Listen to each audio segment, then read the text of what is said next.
Chapter 1. Whispers in the Wind. The rain drummed an unceasing rhythm against the warped shutters of the grinning Griffon Inn, nestled deep in the ragged hills north of Mittenheim. Smoke from the hearth curled like serpents through the rafters, thick with the scent of burnt meat, stale ale, and wet wool. The walls bore scars of old battles, claw marks on the timber, faded sigils of long-dead patrons, and a warped shield mounted crookedly above the bar, blackened by fire. Lukas Braum, bard of no fixed hall, sat hunched at a splintered table, one boot perched on a stool, the other resting near the hearth where his damp cloak hissed in protest. His lute lay cradled on his lap like a lover, its strings still quivering from the last melancholy tune he had coaxed from them. His audience had been sparse, a toothless farmhand asleep in his soup, a pair of traveling peddlers playing a quiet game of dice, and a hooded man nursing something blacker than beer. Lukas sipped his own mug, grimacing. It tasted of rust and piss, but it kept his blood warm. He was about to pack up and head upstairs when a commotion broke near the bar. "I saw it, damn your eyes," a voice bellowed. "The banners of the Empire still hang from the towers, I swear it." All heads turned.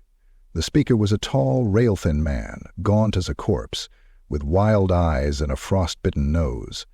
His leather jerkin was stained with old blood and travel grime, and his fingers trembled as he clutched a near-empty bottle.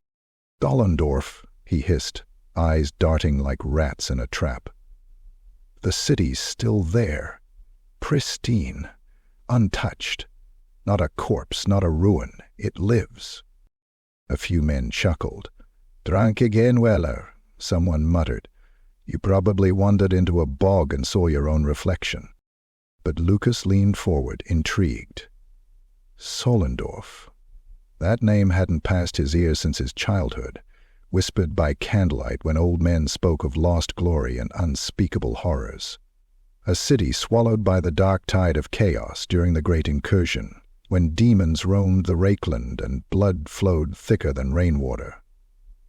He stood and approached the madman slowly. "You say you saw Solendorf?" Lukas asked, voice low and calm, like coaxing a frightened horse. "Not ruins?" The man, Weller, fixed him with bloodshot eyes. "Whole," he whispered. "Still flying the Emperor's eagle. Children playing in the streets, bakers selling loaves hot from the oven. But," he paused, his lips trembling. "But what?" They laughed. All of them. Whispering, giggling, like jesters at a funeral. No one aged. No one even blinked. One woman stared at me for a full hour without moving her mouth. Then she grinned like a wolf and asked me to dance. A cold shiver crawled up Lukas's spine. "And the gates?" he asked. "Open. Wide as a sinner's heart." I went in. I spent a night, or maybe a month, I can't be sure. He began to scratch at his neck, drawing blood. "It doesn't leave you. It clings, like old soot." Lukas turned to the barkeep, who rolled his eyes. "Found him 3 nights ago, screaming in the woods.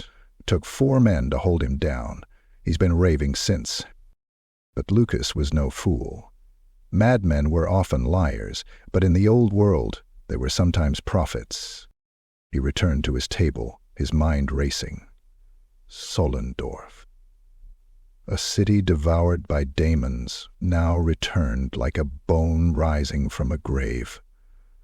He could already hear the verses forming in his mind, each one laced with terror and wonder. He would go. He would see it for himself. The coin he had earned from his latest song clinked into his palm. Enough for supplies. He would need swords. Loyal ones. Katla, perhaps. And Brother Tyrion. Lukas stared into the fire, the orange glow dancing in his eyes. Outside, the wind howled across the hills, and somewhere deep in the black trees beyond, something laughed. Chapter 2. Companions of the Lute. The morning mist clung to the roads like a dying man's grip, clammy, stubborn, unwilling to let go. The sky above was an indifferent smear of gray, and the trees leaned like gaunt sentinels, silent in judgment. Lukas Braum adjusted the straps on his pack, the lute slung across his back like a banner of folly, and trudged through the muck toward the village of Krugenheim.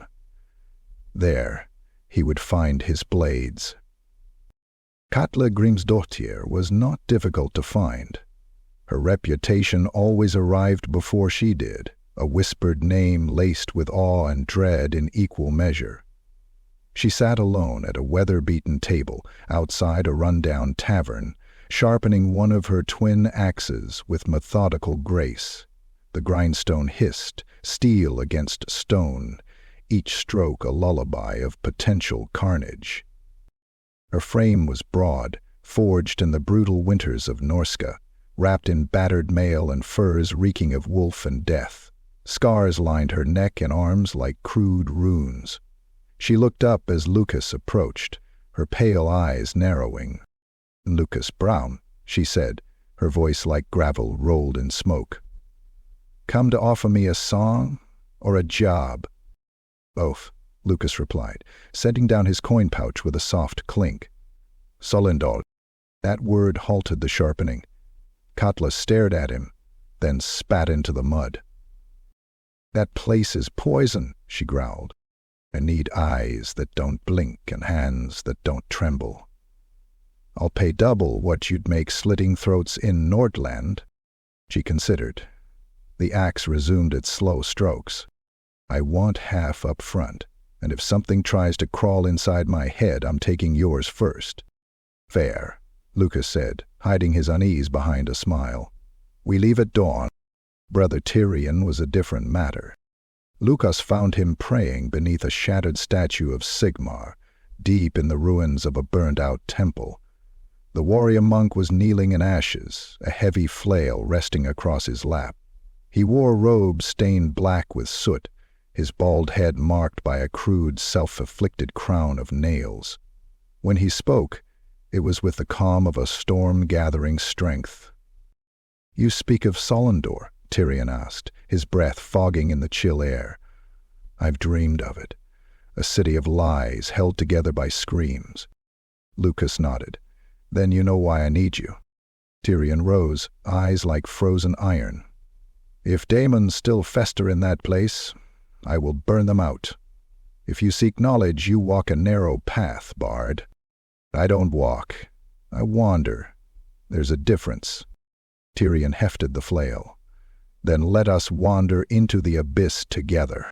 By the third day of travel, the land itself seemed to reject them. The road grew narrower, swallowed by twisted roots and thorny underbrush. Trees became malformed things, bark like blistered skin, leaves twitching without wind. The smell, gods, the smell, was of rot and bile, like the air remembered 1,000 butchered corpses.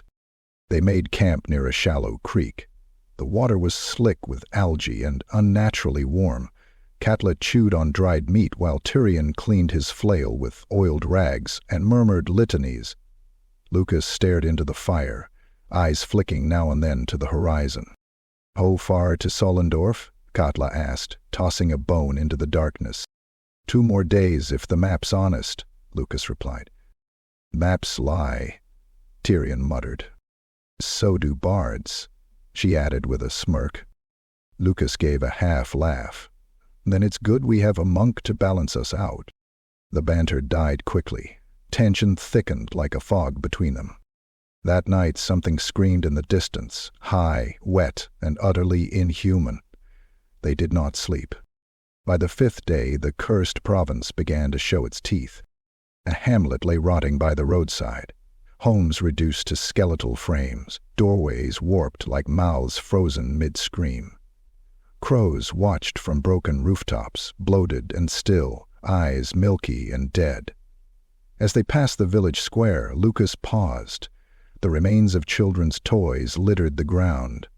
A wooden horse split in two, a doll with nails driven into its face, a hoop still rolling in slow, impossible circles. "Don't linger," Tyrion warned. "Places like this remember the blood." They didn't speak again until sunset. It was near dusk when they found the bodies. 3 men, hunters by the look of them, hung from a tree, their intestines wound around the branches like garlands. Their faces were contorted, mouths torn open so wide their jaws had cracked, as though they had died laughing. Lukas stared, bile rising in his throat. "Emperor preserve!" Katla grimaced. "Chaos worshippers?" Tyrion examined the wounds. No, this wasn't ritual. This was play. Then, a rustle in the woods, a flicker of movement. Katla unslung her axes in an instant, crouched low like a predator. Tyrion raised his flail, eyes scanning the undergrowth.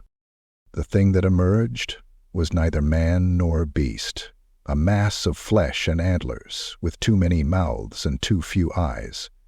It slithered on clawed limbs, whispering to itself in 7 voices. One mouth smiled at Lukas. The fight was brutal. Katla charged first, burying one axe deep into a chittering jaw.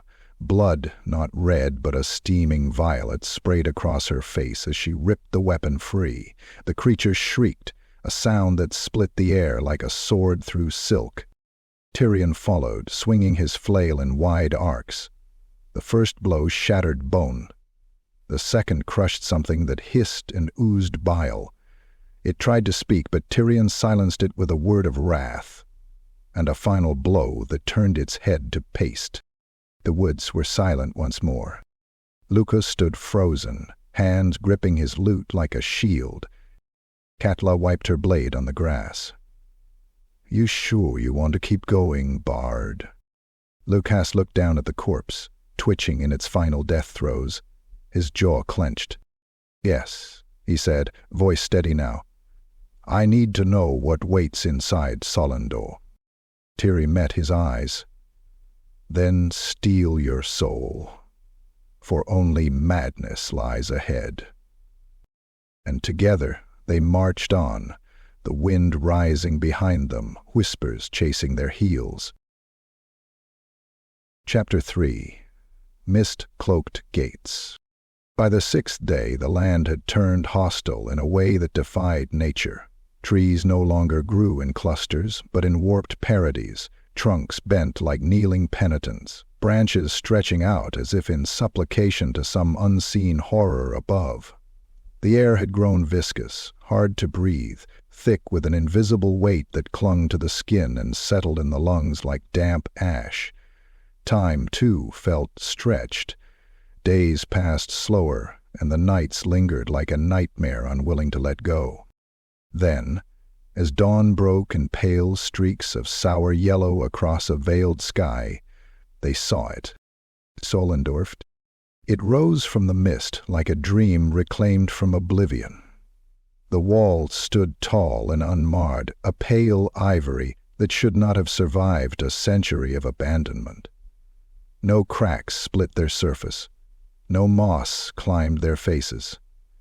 The twin gate towers loomed, straight and proud, the gates between them made of dark, unmarred wood bound with blackened iron, closed but untouched by rot or rust. There were no guards, no banners fluttering in the breeze, yet the scent of baking bread wafted faintly on the wind, mingled with a distant chime of bells and the strange, disjointed trill of laughter. It echoed, soft at first, like the titter of children playing hide-and-seek, then louder, men chuckling, women giggling, high and breathless. It rolled out from the city, faint but ever-present, never stopping. Laughter, but not joy.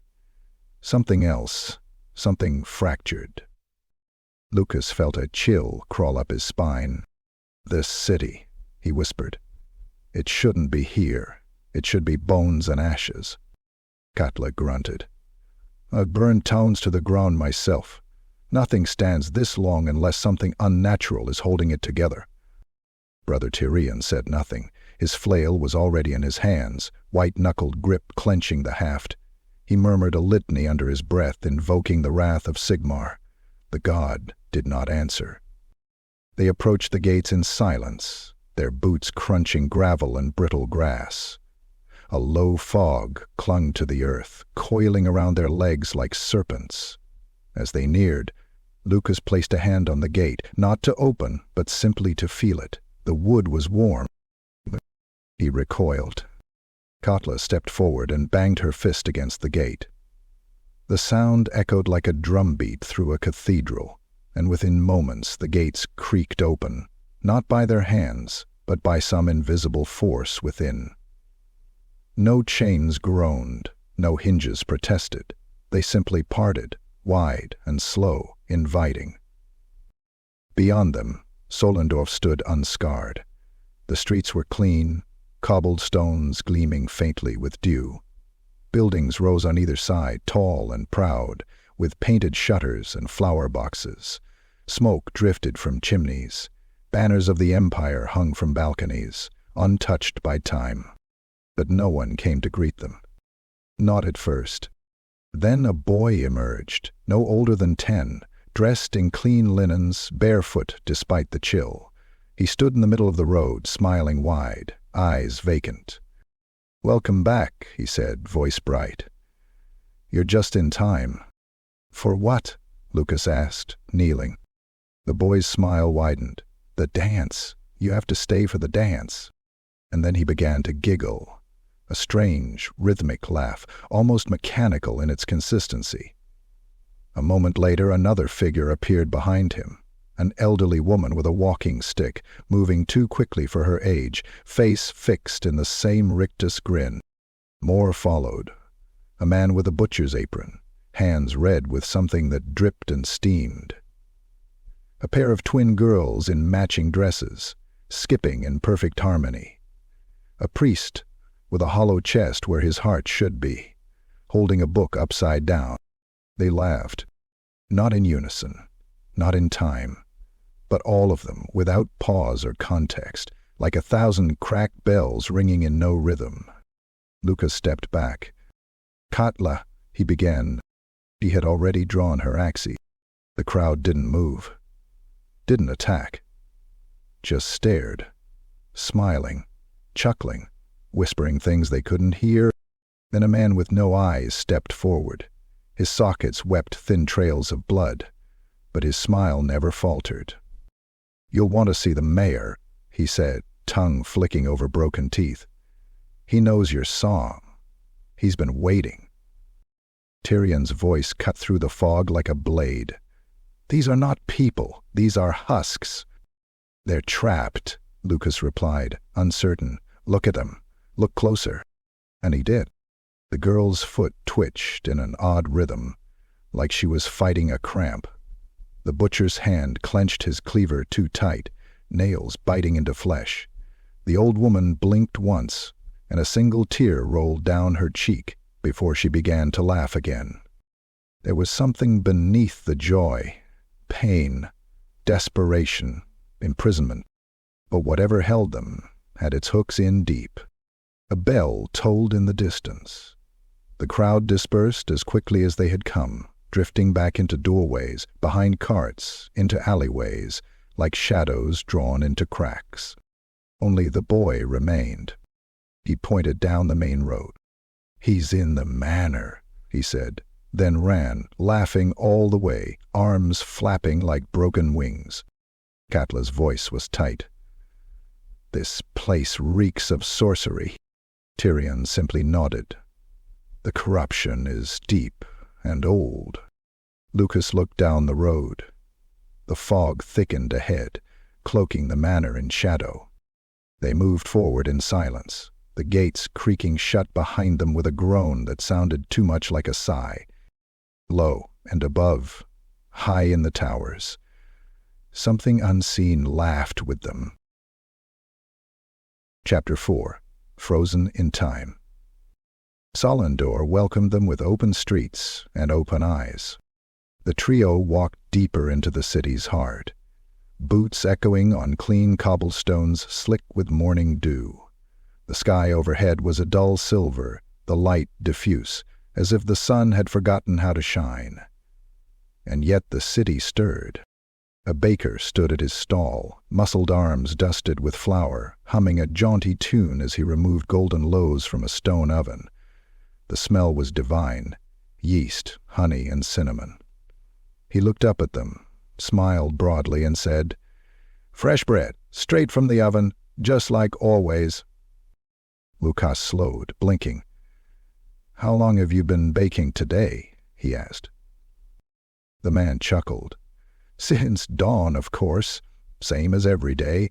The mayor's breakfast must be ready." "But what day is it?" Tyrion asked. The baker paused. His smile twitched. "Market day," he said after a moment. "Market day. Just like yesterday. Just like tomorrow." Katla muttered something in Norscan under her breath and moved on. Lukas followed, feeling the cold sweat begin to bead along his spine. They passed a group of children playing hoops in the square. Laughter rose into the air, real innocent laughter this time. Boys in suspenders chased girls in long dresses, all healthy, clean, faces glowing. But none of them wore shoes, and their feet were stained with blood. Tyrion stepped toward one of them, a girl with pigtails and a ribbon in her hair. "Child," he said gently, "where are your parents?" She smiled up at him with wide, glassy eyes. "They're at the dance," she said. "Everyone's at the dance. They always are." And then she skipped away, singing to herself. "Round and round the bells do ring. Hide your eyes, don't see a thing. If you look, the dreams will bite. So dance. And dance and hold on tight." Lukas shivered. "It's like a stage play, where the actors forgot their actors," he whispered. Katla scowled.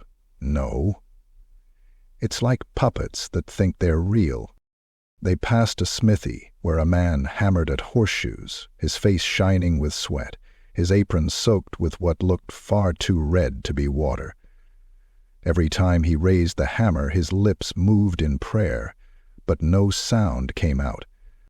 A seamstress in a nearby stall was sewing a dress, but the fabric ran red down her fingers, and the needle pushed through her own flesh again and again. She didn't flinch, didn't blink, just smiled and stitched. "Gods," Lukas murmured, staring at the blood that soaked the hem of her skirt. "It's like they're caught in a loop," Tyrion said, "frozen in a moment, repeating actions like marionettes. The pain is irrelevant." They passed a butcher shop next, rows of meat hanging from iron hooks. Lukas turned his head instinctively, not wanting to see what kind of meat. But Katla looked. She always looked.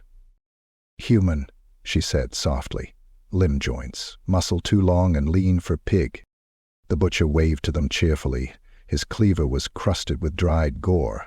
"Good cuts today, strangers. Mayor's ordered extra ribs for the feast. You'll be staying, won't you?" Lukas forced a nod, and they moved on. The deeper they ventured, the more surreal the city became. A priest stood on the steps of a chapel, preaching to a crowd of mannequins dressed in noble attire. Each dummy wore a painted-on smile, their eyes glass marbles. The priest raised a chalice, tipped it forward, and poured thick Tarbeck ichor onto their faces. The crowd did not move. A man painted landscapes in the square, his brush dragging over the same canvas again and again, the paint caked and flaking. The image was always the same. The city on fire, shadowed figures dancing through the flames, laughter rising like smoke. When Lukas looked closer, he saw his own face among the painted flames. They stopped at a fountain, its water clear and sweet-smelling. A woman in a ball gown sat beside it, brushing her long black hair with a silver comb. She had no scalp left. The brush raked over exposed bone with every stroke. "Still," she smiled. "Still," she hummed. Katla turned to Lukas. "This is madness. We should leave. Now." But before Lukas could answer, a trumpet call rang through the air, bright and regal, the kind of call that precedes royal announcements. The people froze in place, mid-stride, mid-maiden air, mid-laugh. A man dropping apples from his cart paused with one suspended in mid-air between finger and thumb. A horse stopped mid-blink, its eye unclosing. A couple dancing in the street froze, 1 foot above the ground. Then, in eerie unity, they all turned toward the city's center, toward the looming black structure at the end of the main road.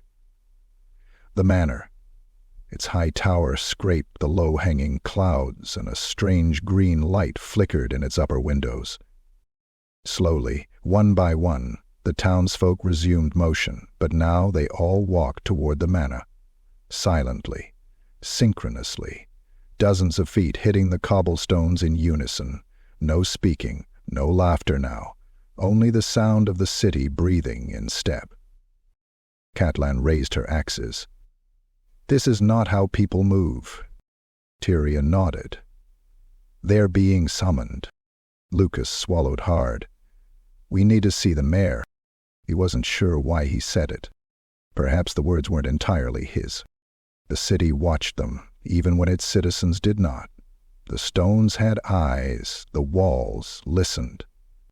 As they followed the procession toward the manor, Lukas looked back once and caught a figure watching from a second-street window. A young woman. Her face wasn't smiling. Her eyes were not glassy.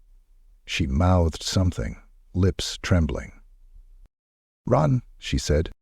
Then she vanished, and the laughter returned, soft, cruel, and endless. Chapter 5. The Laughing Mayor. The manor loomed ahead, a grotesque monolith of jet-black stone amidst the eerie perfection of Solendorf. Its walls bore carvings of grinning faces, grotesques with mouths stretched impossibly wide, some weeping blood, others howling in silent mirth. Thorned vines coiled up its sides like veins pumped full of venom. At its apex, the tower's windows burned with a green light that pulsed like a heartbeat. The crowd had funneled through its wide iron gates, parting with reverence rather than fear. None spoke. None looked directly at Lukas, Catelyn, or Tyrion. Their steps echoed in unison, as if an unseen choir set their pace. Inside, the manor's grandeur was undeniable, but sickening.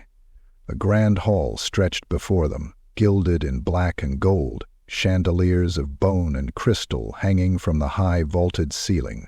The floor was a mosaic, each tile a screaming face locked in agony, cast in porcelain. Some looked too real. At the end of the hall sat the mayor.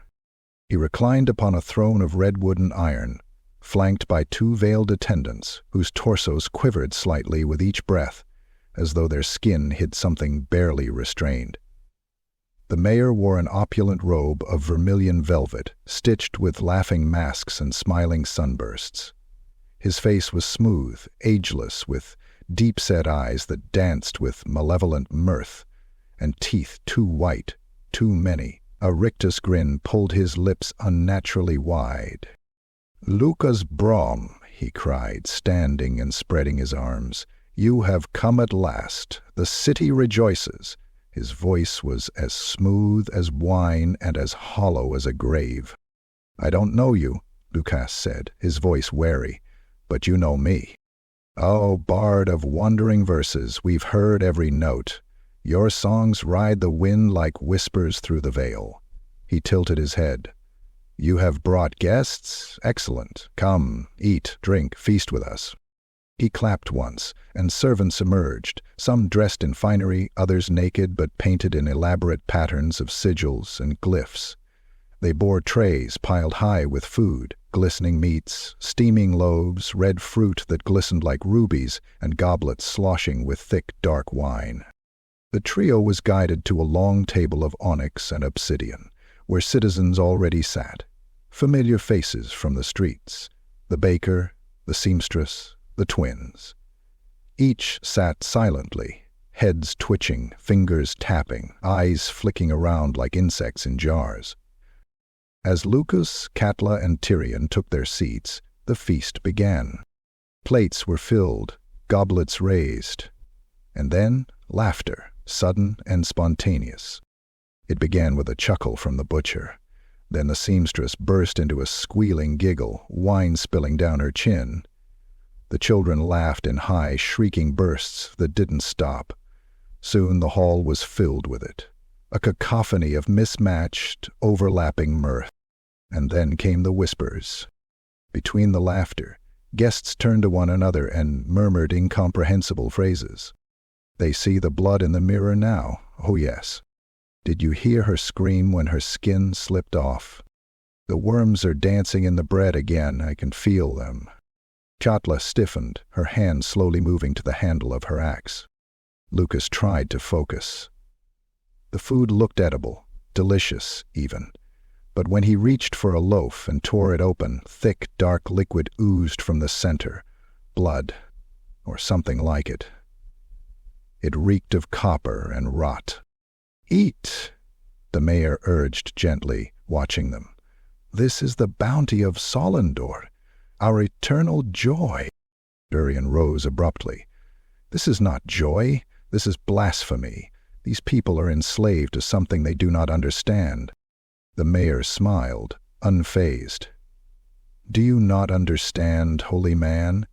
This is salvation. We do not grow old. We do not die. We laugh, and the pain fades.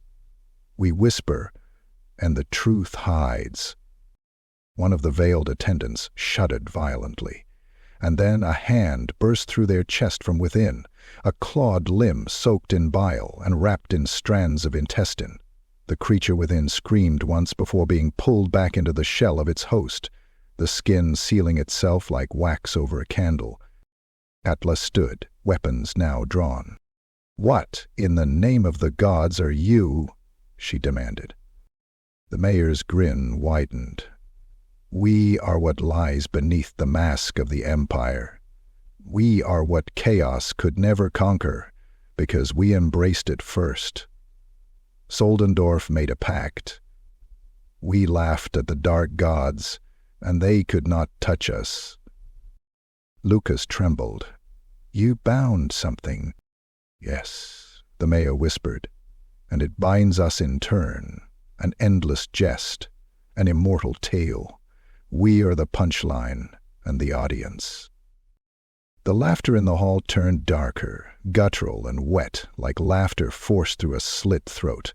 One man began to claw at his own face, screaming in joy as he peeled his skin like parchment. A woman poured hot wine over her own hands, giggling through the blistering agony. Tyrion roared and raised his flail. "Sigmar, strike me down if I let this stand." He leapt on the table, swinging. His first blow caved in the skull of the laughing butcher, who gurgled thanks even as his teeth scattered across the feast. Katla followed, cutting through the seamstress's stomach in a geyser of black and red. The mayor simply clapped, delighted. "Marvelous! Oh, this is new!" The room erupted in chaos. Guests tore at each other, laughing and weeping and shrieking. The veiled attendants convulsed, tearing open to reveal warped forms of bone and horn.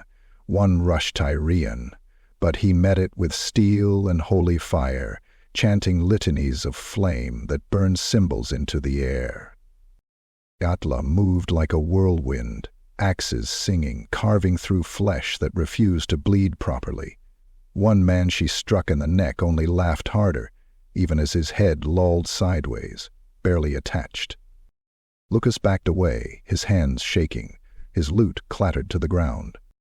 "Sing," the mayor said softly. "Sing, bard. Immortalize this moment. We gave you a city of eternity.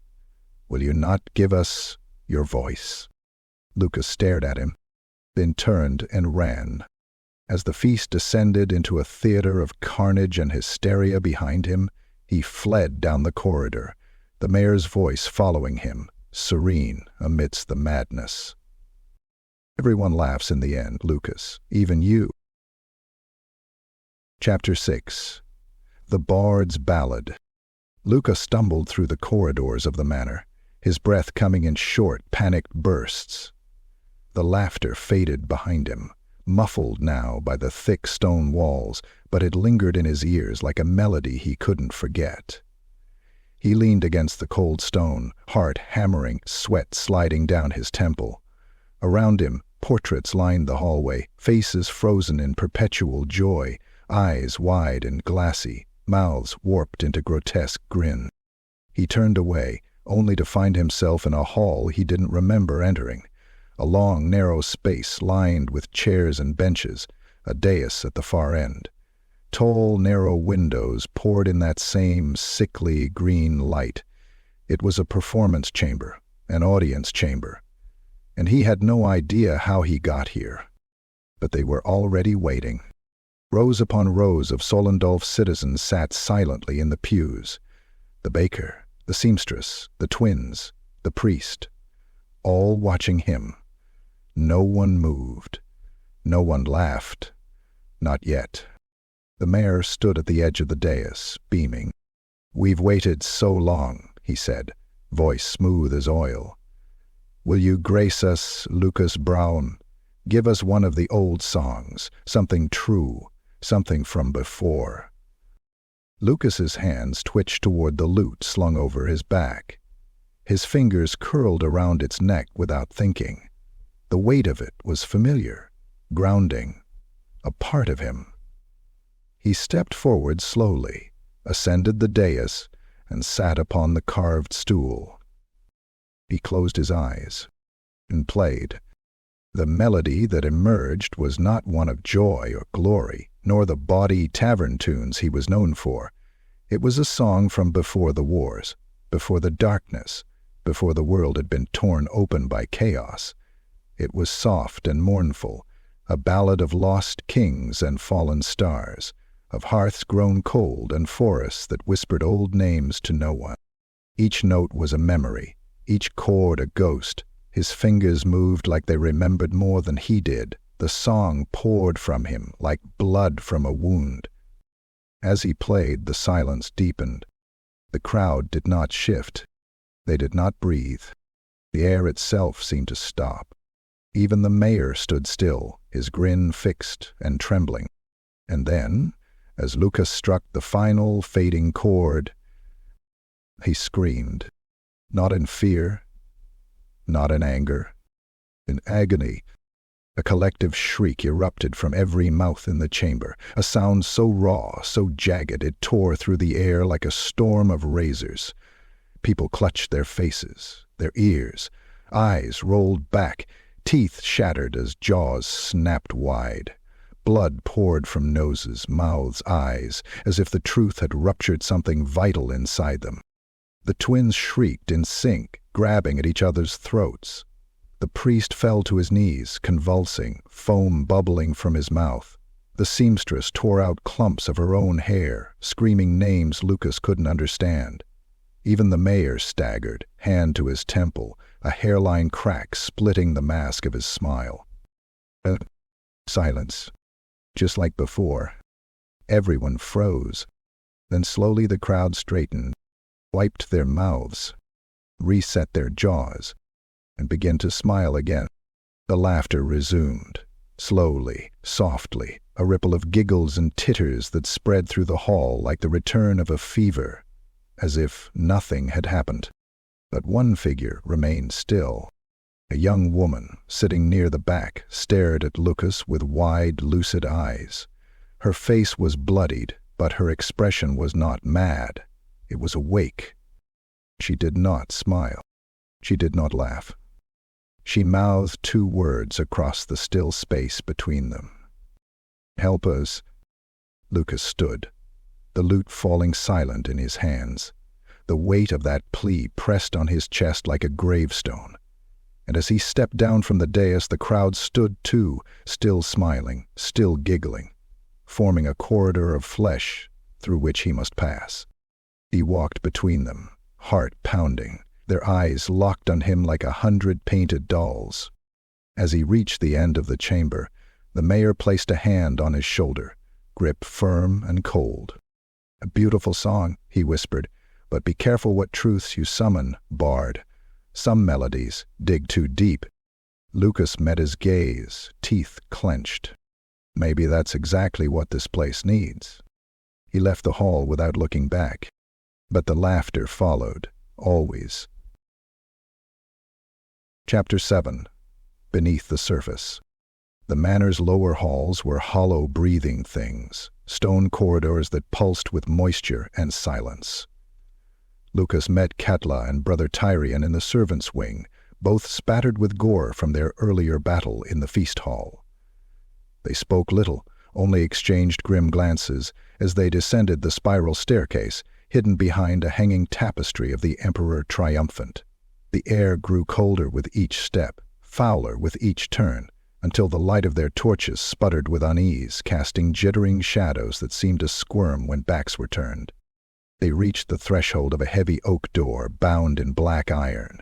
Runes long forgotten had been scorched into the wood and smeared over with waxy red substance that gleamed like coagulated blood. It opened on its own.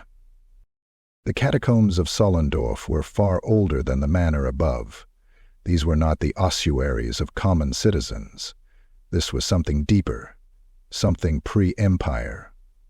The walls were carved from black stone veined with glimmering purple mineral that seemed to pulse faintly when touched. Stale air hung thick with the scent of rot and sulfur, and the deeper they moved, the more grotesque the architecture became. Arches sculpted to resemble open mouths, support columns twisted like screaming torsos, and floors etched with sigils that throbbed when stepped on. "By Sigmar's bones," Tyrion muttered as they emerged into a circular chamber lined with murals. This place was not built by mortal hands. The murals were ancient, spanning the circumference of the room in cracked pigments and peeling gold leaf, but their meaning was unmistakable. Lukas stepped forward, his torchlight flickering over the first panel. It showed Solendorf, a bright, prosperous city nestled in fertile valleys, farmers tilling fields, children playing, a sun overhead. The next panel darkened. A black storm rose over the city, monstrous figures writhing in its clouds, tentacled beasts crawling from the rivers, plague things with 1,000 eyes stalking the streets. Buildings burned, people fled, but a robed figure stood at the center, arms raised in invocation. In the third mural, the figure, cloaked in symbols of the Empire but faceless, held a chain. Bound within a spiral of glyphs was something immense and grotesque. A creature with a crown of horns and a body formed of laughing faces, its eyes hollow voids that bled light. "Demon!" Katla stepped closer, her expression darkening. They summoned it, not to fight, to barter. Tyrion's jaw clenched. This is heresy beyond reckoning. The fourth mural confirmed it. The robed figure knelt before the chained demon, who touched its forehead with a claw. All around, the city changed. People froze mid-motion. Buildings restored themselves. Time shattered like glass. In the background, the stars twisted into unfamiliar shapes.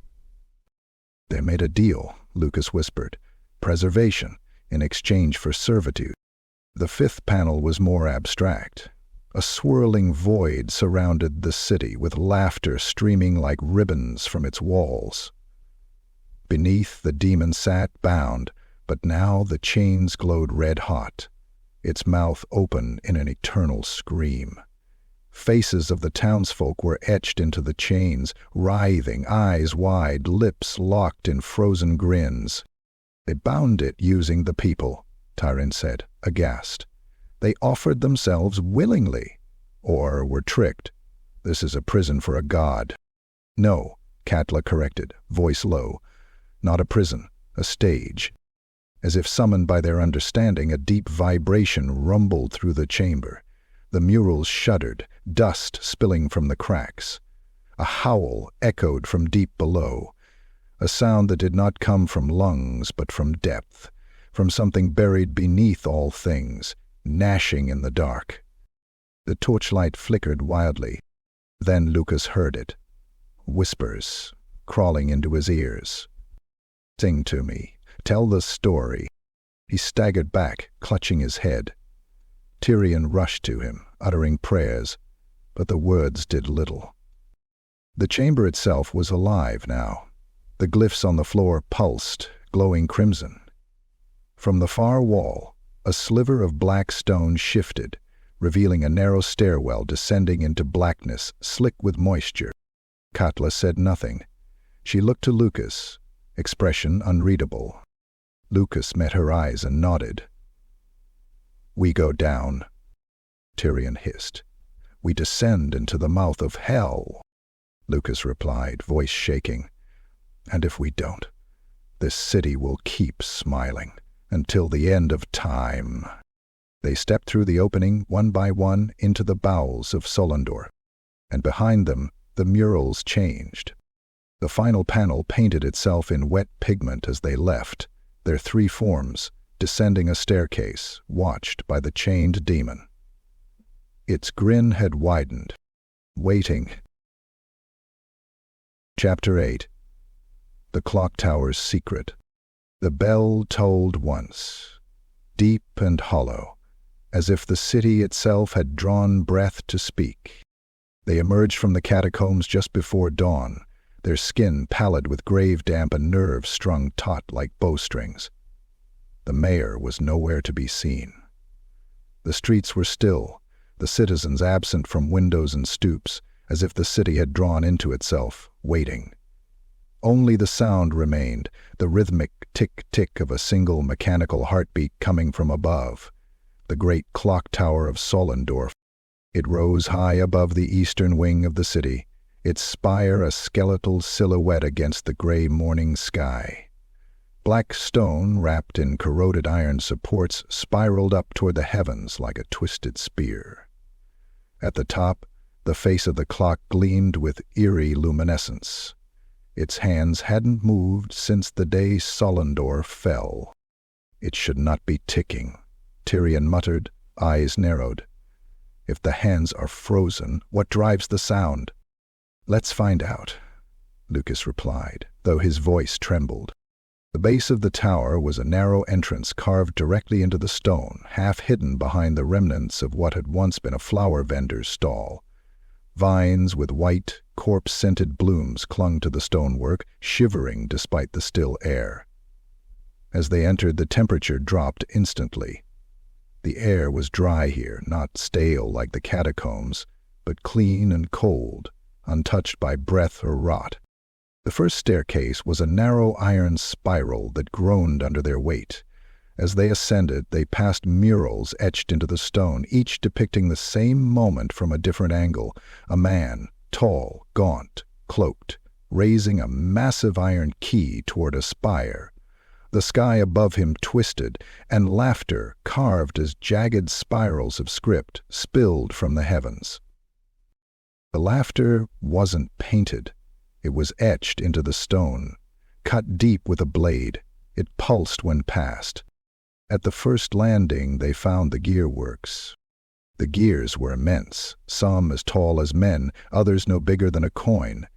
They interlocked and spun in impossible patterns, some moving forward, others reversing or pulsing in sharp jolts. But none were connected to anything mechanical. They floated slightly above their mounts, turning in the air without chains or wind. "What fuels this?" Katla asked, eyes scanning the room. Lukas approached a gear and reached out. The moment his fingers touched it, pain lanced through his body. Visions flashing behind his eyes, a girl burning, a river of blood, a smiling god with an open throat. He yanked his hand back with a cry. "Don't touch them," he gasped. "They remember." Tyrion stepped closer, eyes fixed on a great central shaft that ran upward through the tower. "This was never a clock. Not truly. This is a lock. A seal." Katla tilted her head. "Then what does it keep locked in?" No one answered. They climbed again. The stairs grew more ragged, the walls less crafted. Here brickwork gave way to ancient, black stone veined with molten red lines, like arteries beneath the skin of the world. Grooves in the steps collected dust that shifted on its own, forming sigils that vanished when looked at directly. Finally they reached the top. The clock face stood before them, vast and cracked, its hands forever frozen. At 11:47, the hour, Lukas knew, when the first horn of the Chaos host had sounded a century ago, the moment the sky broke. The instant Solendorf was meant to fall. But it hadn't. The room was circular, with skeletal rafters like ribs enclosing them. In the center stood a dais, and upon it a body. The corpse was ancient, flesh mummified, dressed in the remnants of an imperial governor's attire. Chest split wide open and hollowed. From the cavity rose a single black chain, which connected directly to the clock's center gear. The body's face was twisted in an expression of eternal laughter. Mouth wide, jaw unhinged, eyes long since withered to dust. Lukas moved closer. Etched into the flesh of the corpse were runes, hundreds of them, carved deep and filled with dried black ichor. His heart raced. "They sacrificed him," he whispered, "to seal the time, to trap it." Katla circled the dais. So the city never fell, because it never moved forward. "They trapped the moment in a loop," Tyrene said grimly. "A moment of defiance turned into a prison of stagnation." Suddenly, a new sound joined the ticking, creaking wood, like a bowstring pulled too far. The hands of the clock trembled. Katla raised her axes. "What did we do?" The corpse's mouth opened. With no breath, no lungs, no tongue, it spoke. Time must resume, and then the clock ticked. Once. The hands jolted forward by a second, and all of Solendorf screamed. From outside the tower, the city erupted in a chorus of agony. Windows shattered, doors blew open, voices shrieked and wailed, laughter twisting into sobs. Somewhere below, glass shattered, and something large howled in fury. Lukas stumbled back, breath caught in his throat. "We triggered it." Tyrion turned to him, voice calm in the chaos. "We must finish what they began." "And if we can't," Katla growled, already at the door. Tyrion's eyes were cold as steel. "Then we let time have its due." Another tick. The hands moved again, and the tower began to bleed. Chapter 9. Madness Incarnate. The temple loomed on the edge of Solendorf's central square like a black tooth in a rotten smile. Massive, jagged, and ancient. Built in the old Sigmarite style, it should have radiated reverence and power. Instead, it festered. Its once white marble had dulled to bone yellow, its steeples twisted into leering mockeries of holiness. The stained-glass windows depicted saints, not in triumph, but in torment, nailed to wheels, devoured by flames, smiling as their skin was flayed. Each image glowed faintly with a sickly green light, pulsing like open wounds. Tyrion had seen desecrated temples before. He'd burned them, razed them to rubble, salted the earth. But this place felt different. This wasn't just heresy. This was defilement so profound that even the wind wouldn't touch the building. The trees around it leaned away, the cobblestones cracked as they approached. Lukas followed reluctantly, his hand clutched around the neck of his lute like a warding symbol. Katla walked with axes drawn, every step tight with tension. She didn't speak. Neither did Tyrion. They entered through shattered doors that groaned like dying animals. Inside, the air was thick, syrupy, sour, and buzzing faintly with a high-pitched hum just beyond hearing. The interior had once been magnificent. High columns carved with depictions of Sigmar's miracles, an altar of polished obsidian, pews arranged in perfect order.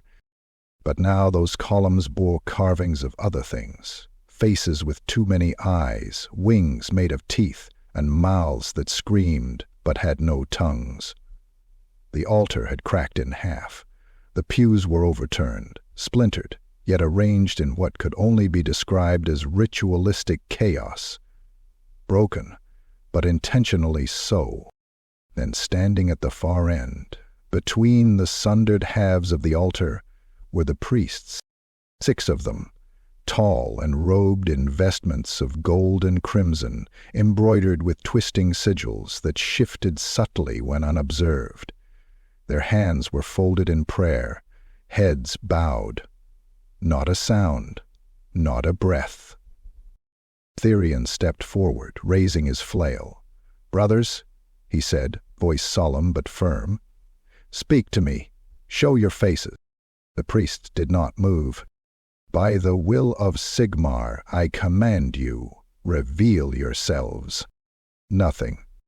Then one raised its head. Its face was wrong. Too smooth, no nose, no eyes. Just a slit of a mouth and skin stretched tight like wax over a skull. Its lips parted slowly, revealing a black pit of a throat. A chorus of voices spilled out, not from the throat, but from everywhere, screaming, whispering, chanting. Time has no meaning here. The song loops. The dance spins. You were never meant to come. You always came. You are always dying. Tyrion stepped back, eyes blazing with righteous fury. "They are husks, flesh puppets." Katla snarled, stepping forward. "Then let's cut the strings." She hurled one of her axes. It spun end over end and embedded itself in the chest of the closest priest. There was no scream, just a wet, crunching sound as the robe deflated and burst, like a bloated carcass. Out poured a gush of black ichor, thick and bubbling, slithering like tar. The body twitched, limbs jerking erratically. From the wound, something slid out, worm-like, long, thin, with barbed spines and a dozen slitted eyes blinking independently. It shrieked, the sound sharp enough to shatter the stained glass above. Katla rushed forward, reclaiming her axe with a vicious tug.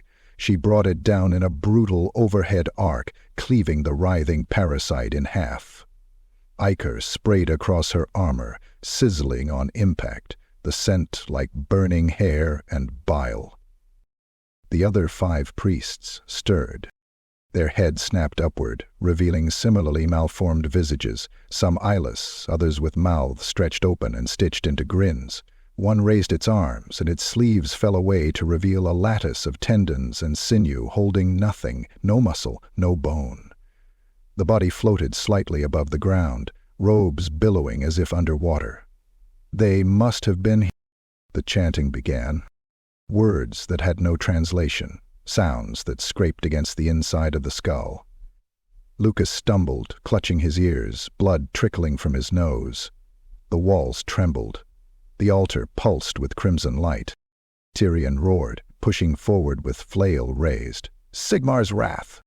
His first swing connected with one priest, shattering its torso in a geyser of ichor and bone dust. The second collided with another's skull, flattening it like wet clay. The third priest floated toward him, hands raised in supplication. From its palms sprouted mouths, gasping, whispering, screaming. Tyrion's flail smashed through them, and the creature exploded into tendrils of void black mist that evaporated on contact with his holy weapon. Katla fought at his side, axes a blur. She was a storm, each strike a death sentence, each swing a limb lost. The remaining husks retaliated, arms elongating into whips of bone and sinew. One struck her across the chest, ripping through mail, scoring deep into flesh. She snarled, turned, and split the creature down the middle, its 2 halves flopping like fish on the blood-slick floor. Then silence. Only 4 bodies remained. None moved. The temple was still. Lukas stood slowly, hands trembling. He looked around the ruined sanctuary. "What were they?" "Anchors," Tyrion replied, wiping his flail clean. "Vessels filled with warp essence to maintain the illusion. Now, broken." He turned to the altar. There, behind it, newly revealed by the destruction, was a passage. Stone stairs descending into darkness, lined with rusted chains and skeletal hands gripping the walls. "Another level down," Katla murmured. Tyrion nodded grimly. "We're not done. Not yet." And from the depths, something laughed. Chapter 10. Shattered Reflections. The corridor beneath the desecrated temple was a throat of stone and iron, narrow and foul, carved as though gnawed by some ancient beast. The walls wept with moisture that smelled of spoiled meat and old blood, and each step squelched underfoot with the grime of forgotten centuries. Torchlight flickered across surfaces slick with viscera and soot, casting writhing shadows that moved independent of their masters. Katla led, her axes gripped tight, shoulders squared despite the fresh gash across her chest. Tyrion followed, silent, one hand pressed to the amulet of Sigmar around his neck, lips moving in constant whispered prayer. Lukas brought up the rear, the loot on his back forgotten. He hadn't slept, not really, since the ballad in the feast hall, and when he did close his eyes, the dreams returned. Not dreams. Whispers. Voices in chorus. Words that weren't his, bleeding into his thoughts. "You've already sung the first verse. The second is in your marrow. The last will be written in your blood." He shook the sound from his head, but it lingered like smoke after fire. The corridor finally widened into a circular chamber, its walls covered in towering mirrors, tall, ornate, grotesquely baroque. Each mirror was different in style and age, some gilded in tarnished gold, others rimmed in rusted iron or carved bone, but all shared one trait. They reflected nothing truly. Lukas stepped forward, heart hammering as he caught sight of himself in the nearest pane. At first glance he looked unchanged, his worn bard's clothes, the grime of the road, the sweat on his brow. But his reflection smiled. He was not smiling. The smile grew wider in the glass. The mirrored Lukas raised a hand and waved, even as the real Lukas backed away. "They're wrong," he whispered. "These aren't mirrors." Katla turned to her own image and froze. Her reflection stood in a field of corpses, her armor bathed in fresh gore, eyes black as the void. Behind her, countless versions of herself danced in a storm of ash, axes glinting like the jaws of wolves. One of them stepped forward, pressed a hand to the mirror, and mouthed, "You're the lucky one," then grinned with blood-stained teeth. Tyrion's eyes went wide. He saw himself kneeling, shackled, broken, surrounded by flaming sigils. His lips were stitched shut, and a demon in his own robes leaned over him, whispering secrets into his ruined ears. When Tyrion moved to turn away, the reflection lunged, not at him but at the glass itself, cracking it with a muffled scream that sent spiderweb fractures through the surface. "Sigmar, guide me," he breathed. "Ah." Then the laughter began. Soft at first. Familiar. The city's laughter. The mirrors began to ripple. Not glass now. Water. In each surface the illusions peeled away, and the truth was revealed. The citizens. Their true forms. Not human. Not anymore. Where once stood a child playing ball, the mirror showed a hunched, eyeless thing, with limbs twisted backward, and a mouth sewn shut with golden wire. The baker's form writhed with embedded tongues where his fingers should have been, each licking the air for scents that didn't exist. The twins from the square giggled in the reflection, but their bodies were fused together by the spine, sharing organs, each head twisted in the opposite direction like birds broken at the neck. They watched from the other side, pounding on the glass now, desperate, furious, howling through shattered smiles. "This is what they are," Tyrion snarled, lifting his flail. "The illusion feeds on their ignorance, on ours."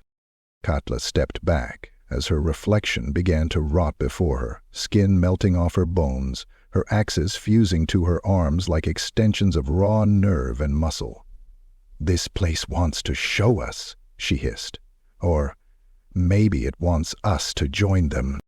And Lukas watched his mirror self split open down the center, flesh peeling like wet parchment to reveal a mouth the size of his torso. Inside it sang hundreds of versions of his voice, all in dissonance. Each lyric was wrong, each word a sin. "You can't escape the final verse," they sang. "You wrote it when you came." He stumbled away, clutching his head. "Enough!" Tyrion shouted, stepping forward and smashing his flail into the nearest mirror. The surface shattered, shards flying like razors across the room.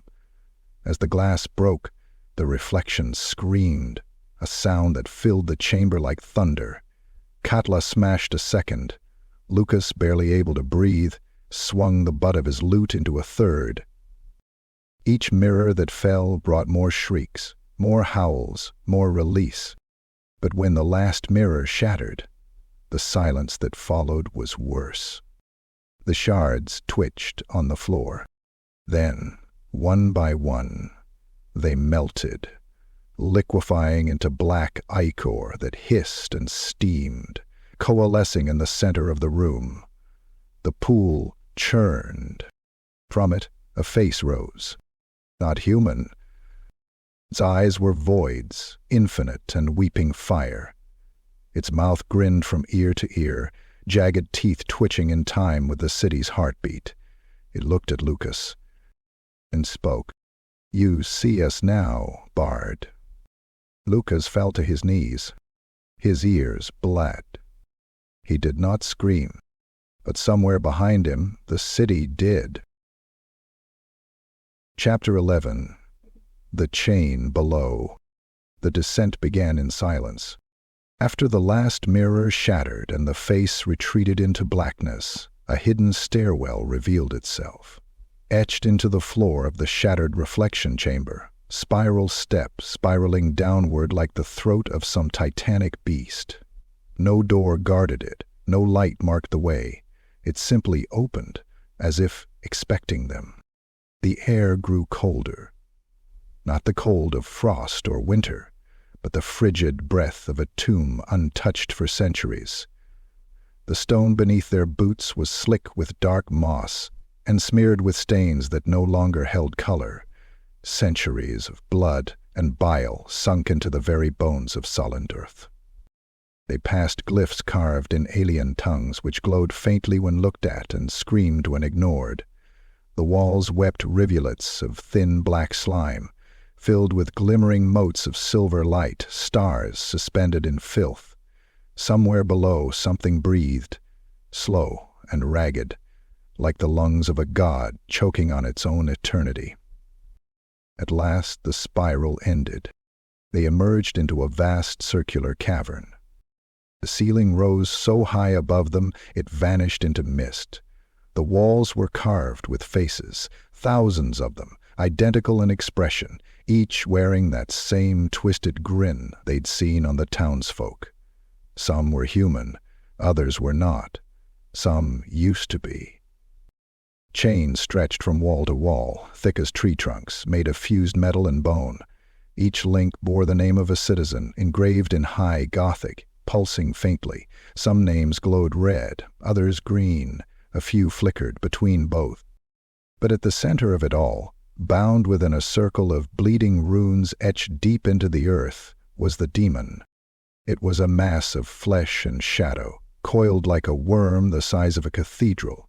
Its form shifted constantly, eyes opening and closing across its hide, mouths twitching with broken hymns. Its limbs were at once too many and too few, their lengths stretching into the dark, twitching like spider legs.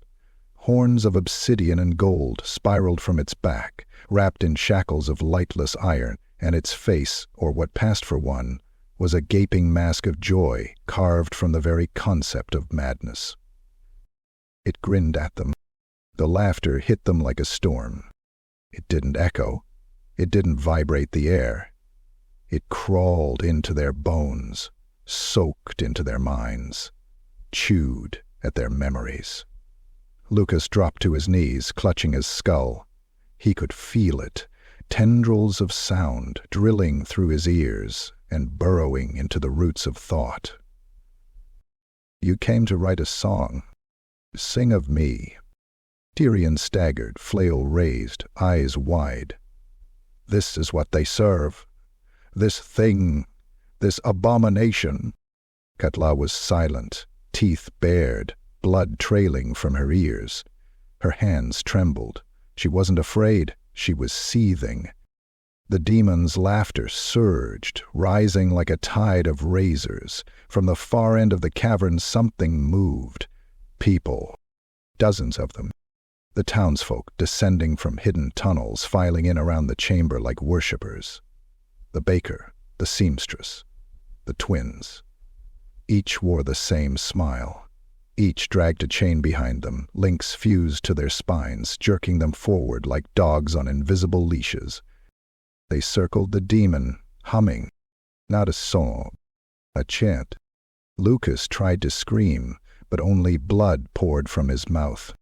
"Stop them!" Tyrion roared, voice cracking under the weight of sanctity. He charged the nearest figure, bringing his flail down on the baker's head. The skull caved inward with a sickening crunch, but the body didn't fall. The limbs continued moving, spurred on by some grotesque mimicry of life. It laughed, even as the jaw dangled. Broken. Katla tore into the seamstress with both axes, cleaving the torso clean through. Guts poured across the floor, slick, black, writhing. Worms shaped like letters spilled from the open wound, forming prayers as they died. Still, the chant grew louder.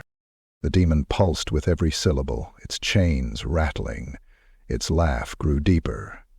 "More human." Lukas crawled forward, toward the edge of the rune circle. The song burned in his throat, unformed but waiting. His fingers bled, tracing notes in the dirt. He couldn't stop it. The story was writing itself. The demon watched him. "You are my final verse, Lukas Braum. My crescendo. Let it out."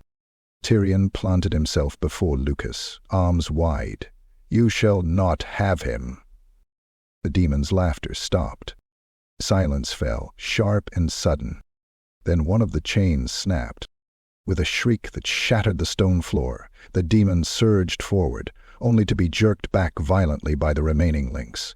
One of its mouths opened and vomited a gout of flame that seared across the cavern. Tyrion was flung across the floor, his robes burning, flesh blistering. Katla screamed in fury, leapt over him, and embedded her axe into the demon's eye. The blade vanished up to the hilt, and the creature laughed louder. It loved the pain. It drank it. Lukas stood, trembling. Blood poured from his eyes, his ears, his mouth. The chant reached a fever pitch. The citizens collapsed, one by one, smiling as they died, their chains absorbed into the floor. The demon shuddered. It was being fed, and in the shadows the chains weakened. Time had held for a century, but now the hour was nearly here. Chapter 12. A Bargain of Blood. The cavern pulsed like a living organ, the laughter now a low hum beneath Lukas's skin. The walls bled light, and the shattered chains hissed as they dragged through pools of molten truth, etched into the stone like veins filled with fire. Katla fought like a fury possessed, hacking at the slavering corpses that had once been citizens, her arms slick with blood, her face painted with a snarl of rage. Tyrion crawled, burned and broken, toward the edge of the runic circle. His prayers were faint now, each syllable a whisper soaked in pain. One eye was swollen shut, and his left arm hung useless, charred to the bone. But Lukas stood, not from strength nor courage. He stood because the demon had called him. It regarded him from within its prison of symbols and chains, vast, terrible, incomprehensibly beautiful in its monstrosity. It was not a thing of chaos alone. It was a concept, a symphony of anguish given flesh.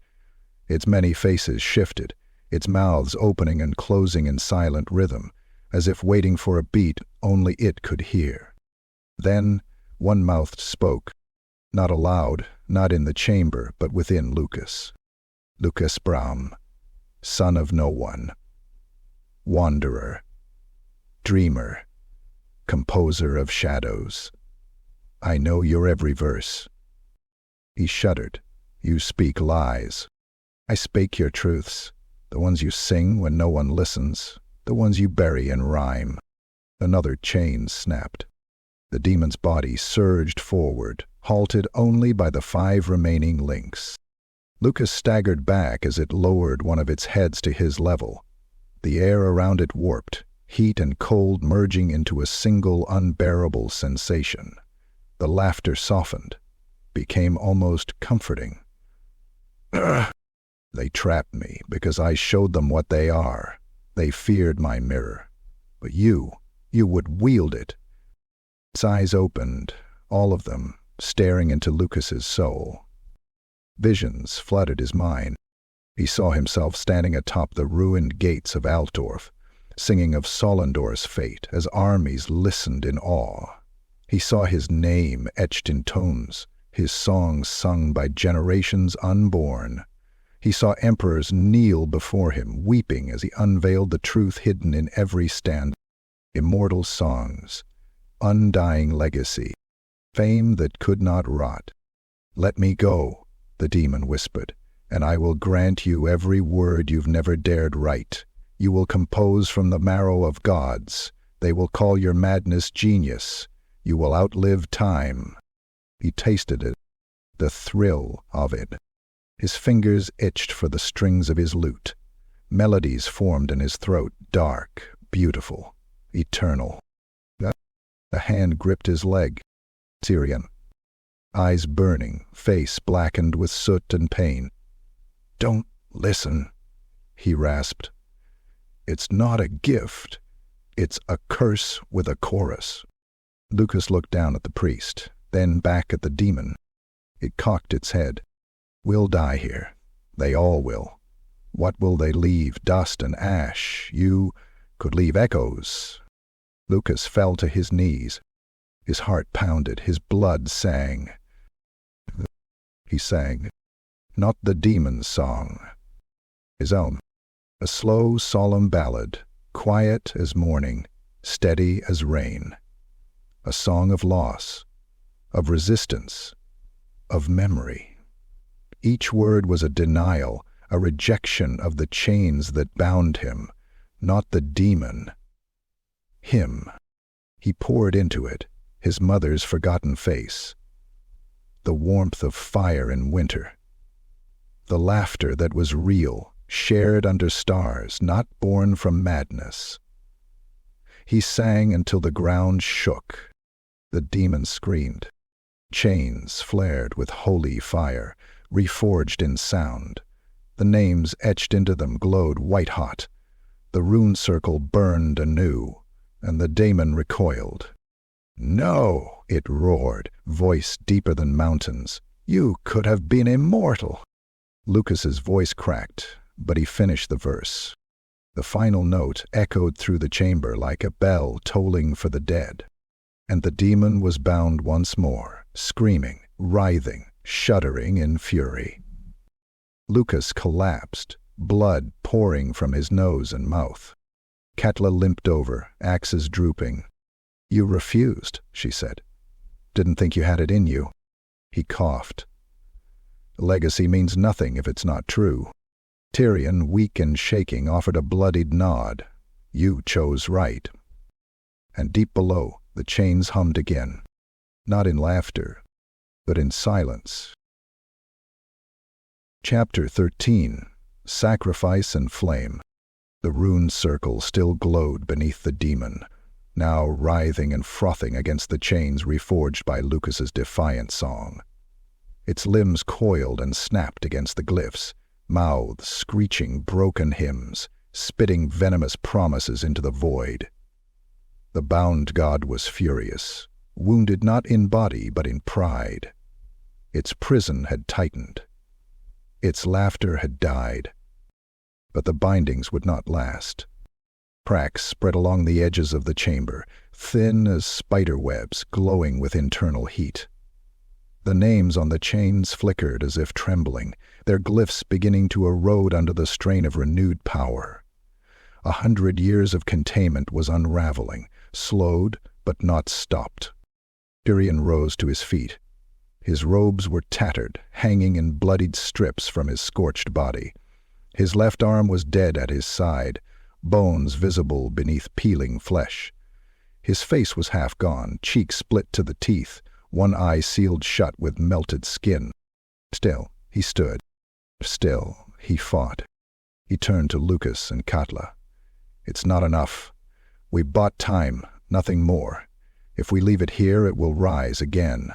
In a year, a decade, it will rot the land, twist the stars." Lukas, bloodied and pale, held onto his lute like a staff. "What can we do? It won't die." Tyrion looked to the rune circle. "No. But we can seal it again. Truly." From his belt, he withdrew a flask of consecrated oil, the sigil of Sigmar burned into the glass. Next, he pulled free the stub of a scroll, its surface covered in incantations so ancient the ink bled like open wounds. He looked at Katla. "I need you to ignite the heart." She nodded once. "No fear, only grim understanding. Only for one day." Rodriguez then to Lukas, "And you, bard, you finish the hymn. Not of death, but of binding. Sing the world shut around it." Tyrion stepped into the circle. The demon felt it. He had turned. 16 eyes opened, a dozen mouths grinned. "Mortal, priest, parasite," it hissed. "You'll choke on your god's silence." Tyrion didn't flinch. He began to chant. The words rolled out in booming echoes, ancient high Gothic amplified by the burning will behind them. The demons screamed. Flames erupted from the floor, licking at the circle's edge. The names on the chains flared anew, blazing gold, burning white. The truth fought back, but the demons struck.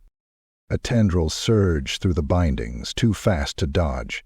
It speared through Tyrion's abdomen, lifting him from the ground with a wet crunch.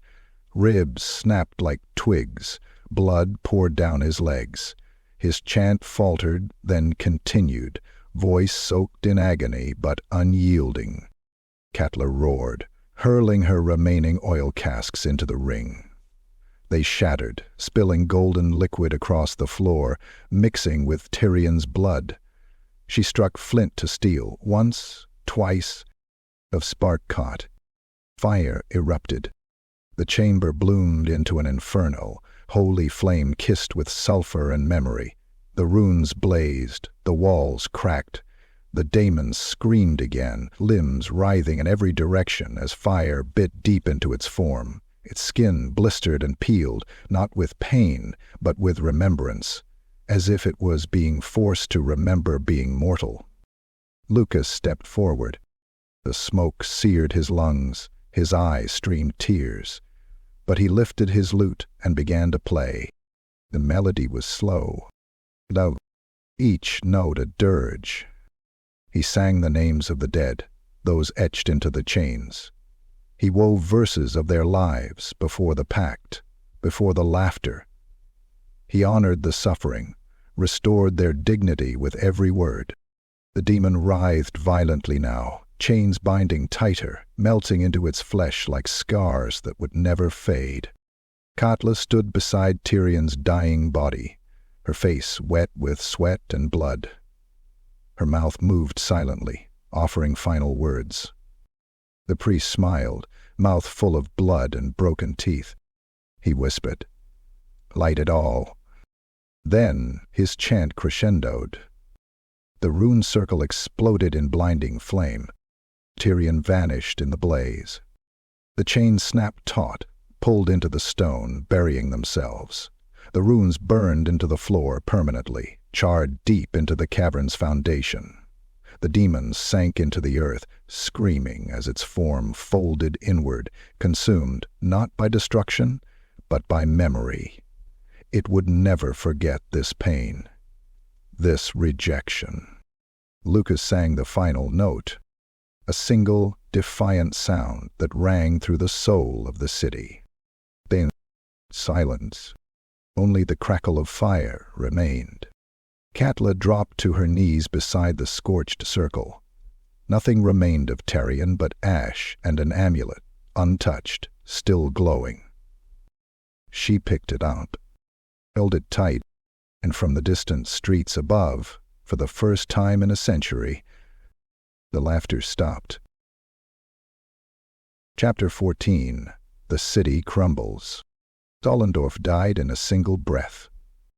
It began with a low rumble, subtle at first, like a distant avalanche grinding through stone. Lukas blinked smoke from his eyes, still kneeling by the charred remains of the demon's prison. His voice was gone, his throat torn and raw from the final hymn. The strings of his lute snapped one by one in the thick heat, curling like the tendons of a flayed hand. Katla stood nearby, swaying, her leathers blackened and split by the inferno. The amulet of Sigmar still pulsed faintly in her clenched fist. Then the earth screamed. A shudder tore through the cavern, a tectonic seizure that cracked the floor beneath their feet. The runes around the sealed pit erupted in a final, blinding flash, and then snuffed out like dying stars. The last of the holy fire was extinguished. For a single heartbeat, all was still. Then Solendorf began to die. Above them, stone thundered. Screams echoed, not demonic this time, but human. Raw, panicked. Lukas staggered as the walls trembled and fractured. The path back toward the temple cracked down the center, revealing molten chasms, crawling with the shadows of things not entirely exorcised. Up, Katla growled, hauling him to his feet. Her arm bled freely from a deep gouge across her bicep. We move now. They ascended the trembling stair, every step threatened by collapse. The walls heaved around them like lungs full of blood, vomiting dust and debris. Somewhere deep below, a final gurgle escaped the earth, the daemon's last laugh, choked in chains. They burst from the catacombs into the ruined temple, now a hollowed shell. The ceiling had collapsed, sunlight pouring through gaping wounds in the roof. Statues of saints had cracked and toppled, their smiling faces now broken in two. The pulpit had split, revealing the nest of runes beneath, still glowing faintly but fading fast.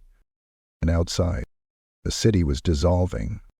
They sprinted through the streets as Solendorf unraveled. Buildings that had stood pristine a moment before now rotted in fast motion, walls blackening, timber collapsing, paint peeling away like scabbed skin. Roofs caved inward as decades, no, centuries of decay caught up in seconds. The laughter had stopped. Now came the screaming. Citizens spilled from doorways, mouths agape, not in joy, but horror. Their masks had shattered, their skin peeled as if scorched by invisible fire, revealing the twisted forms beneath. Bodies fused with furniture, bones riddled with runes, faces too wide, too flat, too wrong. They clutched their heads, tearing their hair free, begging gods, who had long since turned their backs. A woman collapsed in front of them, clutching a doll. Her face was not her own, stitched from pieces of others, held together by spider webs of glistening sinew. Her mouth opened in a howl, and her entire form collapsed, as if she had never been real, just paper, soaked in madness. The baker ran past, weeping blood, holding his severed arms as if trying to reattach them. Behind him, the twins crawled on all fours, spitting broken glass, their bodies fusing and unfusing with every twitch. Katla decapitated a thrashing priest as they passed the chapel gate. His head rolled into the gutter, eyes still blinking. The body remained upright for a second before crumbling to dust. "Faster!" she barked, dragging Lukas forward. Ahead the manor exploded, not in flame but in time. Its towers collapsed inward, sucked into themselves like buildings devoured by black holes. Bricks shattered mid-air, frozen, then rotted away into clouds of ash. The mayor stood on the balcony, arms wide, mouth open, but no sound came out. Just a smile, brittle and brittle, until his face cracked in two and his form dissolved like sugar in boiling water. The great bell of the clock tower fell. It slammed into the street with the force of a god's judgment, pulverizing cobblestones and toppling statues. The face of the clock cracked into shards, each fragment slicing through the air like shrapnel. Time was catching up. Lukas stumbled. His legs gave out, his body too weak to move further. Kata turned, eyes blazing. "No," she snarled, "not here." She lifted him bodily, grunting with the strain. Fire rose in the distance, not from flame, but from reality peeling open. The sky cracked like glass. Behind the clouds, something watched. Something that had always been there. They reached the gate. The gates of Solendorf, once pristine and towering, now hung askew. One cleaved in half, the other consumed by ivy that writhed like serpents. As they crossed the threshold, Lukas turned his head once, just once, to look back. The city collapsed. Street by street, stone by stone, memory by memory. And in the last moment, before the dust swallowed it all, he saw her again. The young woman from the ballad hall, her mouth no longer smiling.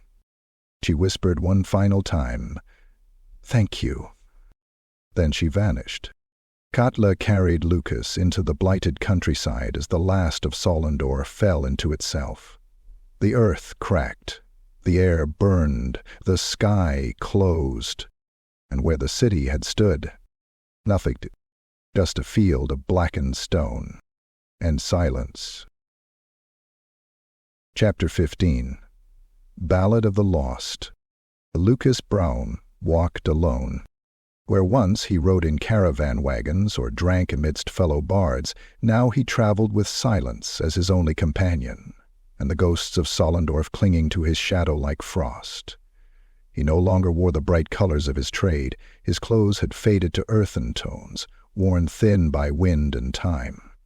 The lute slung across his back bore new scars, its wood blackened in places where demon fire had licked its strings.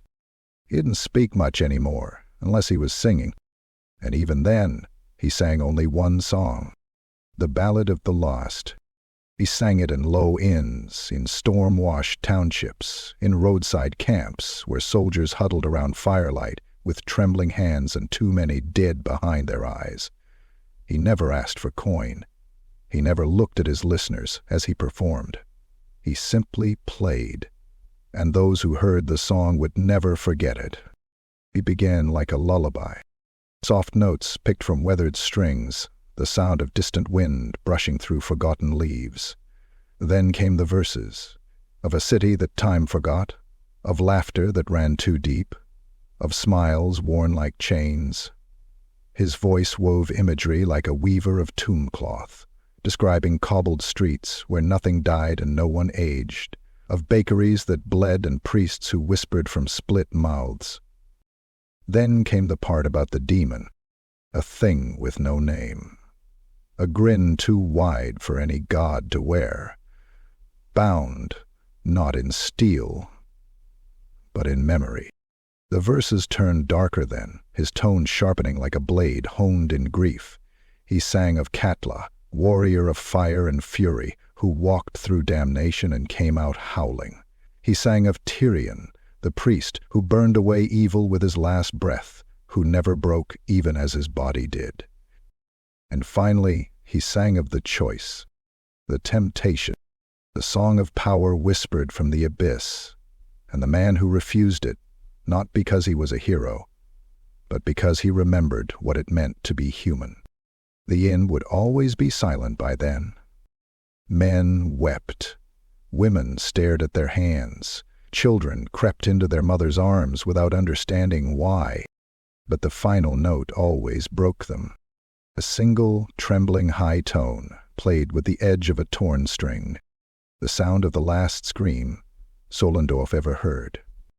Then silence. Always silence. But for Lukas, that silence was never total. He would sit there, breath slowing, heart heavy, and he would hear it. Soft at first, faint, like someone chuckling behind the curtain of reality. A low, patient laugh. It didn't mock, it didn't gloat. It waited. He'd turn his head, look at the faces of those watching. Sometimes, one of them was smiling too wide. Sometimes, they mouthed lyrics they should not know. Sometimes, the shadows behind the hearth flickered against walls painted with grins. He never stayed long after a performance. And always, as he left, he would tighten the strap of the lute across his shoulder and murmur under his breath, "I'm watching you too, old friend. Don't think I forgot the tune." Then he'd walk into the dark again. Another inn behind him. Another warning sun. And a demon listening, just beyond the veil.